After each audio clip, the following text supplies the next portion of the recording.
Why Bitcoin ETF had to be invented? Let me explain. Bitcoin ETF has to be invented for one simple reason.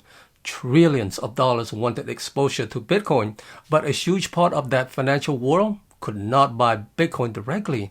That is the answer right away. Bitcoin did not need fixings. The system needed a bridge.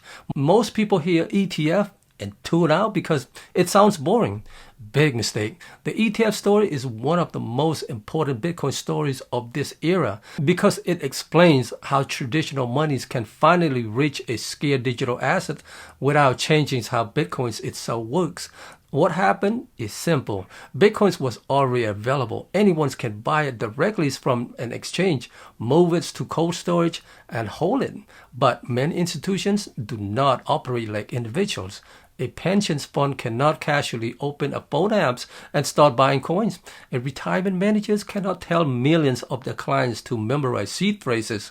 A corporations may face custody rules, audit rules, legal restrictions, board approval requirements, insurance concerns, and internal compliance limits. That create a wall. And a wall blocks money. So the market create a door. That door is the Bitcoin ETF. You're probably wondering what an ETF actually is. An ETF stands for Exchange Traded Funds. In plain English, it is an investment product that trades on stocks exchanges like a regular stock. Now, investors can buy shares of it through brokerage accounts they already use. No wallet, no private keys, no exchange signups, no learning curve that scare people away. That matters more than many realize because ease of access changes behavior. Think about it like this. Bitcoins exist for years, but for many traditional investors, it lived on the other side of the river. They could see it. They heard about it. Some wanted exposure, but they had no bridge they trusted.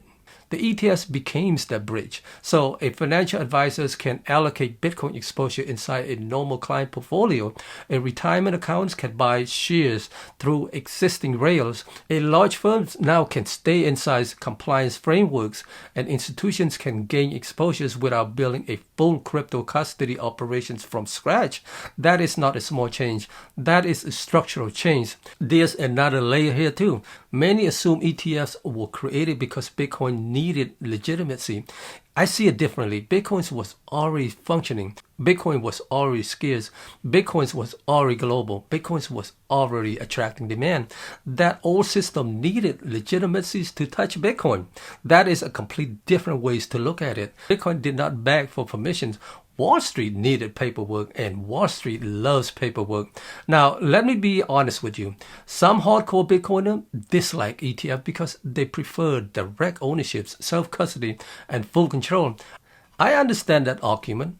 If you hold your own Bitcoin, you remove third-party risk and owns the asset directly. But that is only one side of it. The other side is scales. Millions of people will never self-custody. Many institutions legally cannot. Many investors simply want exposures through accounts they already understand. ETFs solve for reality, not ideology. That is why they had to be invented. Now think about what happens next. More access usually means more demand. More demands chasing a fixed supply assets create pressure, and Bitcoin supplies does not expand because ETFs got popular. There are still only 21 millions. The wrappers changed. The scarcity did not. This is where people underestimate this story. They focus on headlines like inflows and outflows for one day. They miss the deeper points that Bitcoins now sit inside retirement platforms, advisory models, brokerage accounts, and institutional discussions that once excluded it entirely. This is a new world. Now, does this mean ETFs are perfect? No. They come with fees. You own shares, not coins directly. You depend on fund structures and custodians. These are real trade-offs. But the reason ETFs matters is not perfections. It is access, and access changes market. The ways I see it, Bitcoin's ETF were innovators the moment demand grew large enough and traditional finance realized it cannot ignore Bitcoins forever. Once clients asked for exposure, when competitors started moving, once money saw opportunities, the products was coming. That is how markets work. Demands first, product second, adoption third, then the crowd notice later. So when someone asks why Bitcoin's ETF has to be invented, the answer is simple. They were created because Bitcoins became too important for the old financial systems to keep ignoring, and too many pools of capitals need a legal, familiar ways in. Bitcoin stayed Bitcoin. The gatekeepers had to adapt.